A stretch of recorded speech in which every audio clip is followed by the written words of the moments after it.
प्रभाग 15 मध्ये उमेदवारीवरून काहीशी नाराजी समोर आलेली होती, मात्र धनश्री देशपांडे यांना ती उमेदवारी आता देण्यात आली। त्यांच्याबद्दल नाराजी काही कार्यकर्त्यांनी व्यक्त केलेली होती।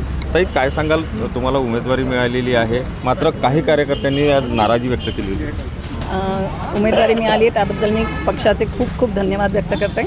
आणि जी तुम्ही म्हणताय नाराजी आहे ती प्रत्येकाला कमी जास्त होत असतं, पण मी ती लवकरात लवकर दूर झालेली तुम्हाला समोरच येईल एवढंच आश्वासन देऊ शकते।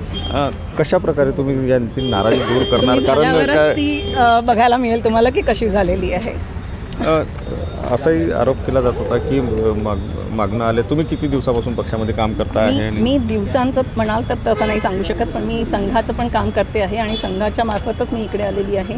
आणि टोटली तसं पाहिलं तर मी 4 वर्षापासून अगदी म्हणाल तुम्ही तर टोटली अगदी day and night I am working. पण तसं पाहिलं तर 92पासून मी पक्षनिष्ठ आहे भाजपाशीच, आणि त्याकरता प्रयत्नही तसेच करते आहे।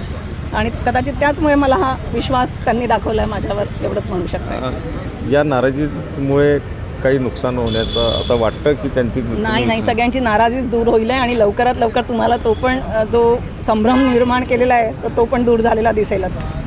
नक्कीच। ह्या होत्या धनश्री देशपांडे यांनी प्रभाग 15मधून यांना उमेदवारी मिळाली, मात्र काही कार्यकर्त्यांनी जी आहे त्या ठिकाणी नाराजी व्यक्त केलेली होती। मात्र त्यांनी सांगितलं की ही नाराजी जी आहे ती मी लवकरच दूर करेन। कॅमेरामन साईसह सुनील ढगे, TVN मराठी, नागपूर।